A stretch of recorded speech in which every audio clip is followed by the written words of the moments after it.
தமிழ் தேசியத்தின் அரண் திராவிட இயக்கங்கள் தான் என சென்னையில் திராவிட இயக்க தமிழர் பேரவை சார்பில் நடைபெற்ற கருத்தரங்கில் நடிகர் சத்யராஜ் தெரிவித்தார்.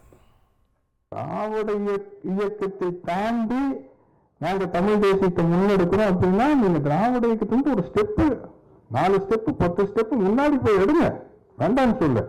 இது வந்து எதிர் வினையா அதை எப்படி கட்டமைக்கிறது? அதுதான் எனக்கு ரொம்ப வருத்தமான விஷயம். தமிழ் தேசியத்தின் அரண் திராவிட இயக்கங்கள் தான். அதுதான் இந்த தலைப்புக்கு வரும். ஆரிய பண்பாட்டின் பிராசிசத்தை தடுத்து நிறுத்தும் அரண் திராவிட இயக்கங்கள் தான்.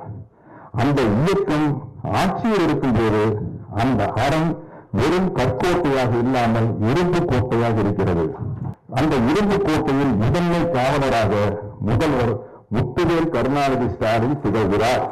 தமிழ் தேசியங்கிற பேர்ல திராவிடத்தை எதிர்ப்பது அறிந்தும் அறியாமல் 1 கோடி ரூபாய் சும்மா கொடுப்பாங்களா?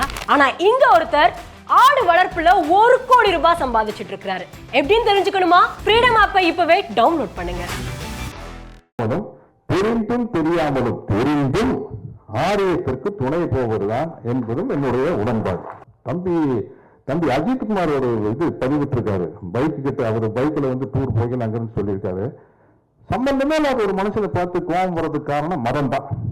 எங்கேயோ ஒரு நாட்டுக்கு போல ஒருத்தரை பார்க்கிறோம், அவருக்கு நம்மளுக்கு எந்த வாழ்க்கையாளர் தகராறும் கிடையாது. ஆனா அவர் இந்த மதம் அப்படின்னா தேவையில்லாம அவர் மேல ஒரு வெறுப்புவர் அப்படிங்கிற ஒரு அழகான பதிவை அவர் வெளியிட்டு இருக்காரு. அதுக்கு என்னுடைய பாராட்டுகள். டெக்னாலஜி வளர்ந்து வரும்போது நம்மளுக்கு இருமொழி கொள்கை தான் முக்கியம். மும்மொழி கொள்கை எதுக்காக? ஏன்னா ஒரு மாணவர்களுக்கு அவங்களுக்கு நேரம் ரொம்ப முக்கியங்க. அவன் போய் ஸ்கூலுக்கு போயிட்டு அதுக்கப்புறம் விளையாடிட்டு அதுக்கப்புறம் கொஞ்ச நேரம் டிவி பார்த்துட்டு அப்படித்தானே அவங்களுடைய வாழ்க்கையை நடத்த முடியும். இதுல ஏற்கனவே இப்ப என்ன மாதிரி சரியா படிக்காத ஸ்டூடெண்ட்ஸுக்கு இருக்குல்ல ஹிஸ்டரி, ஜியாகிரபி, கணக்கு, மேத்மெட்டிக்ஸ் படிக்கிறது பெரிய தலைவலியா இருக்குது. இதுல இந்திங்கிறது வேற ஒரு எக்ஸ்ட்ரா படிக்கணும், அப்புறம் கோபம் வரத்தான். திராவிடம் தான் தமிழ்நாட்டில் வாழும் அனைத்து மக்களுக்கும் பாதுகாப்பானது. திராவிடமே தமிழுக்கு அரண்.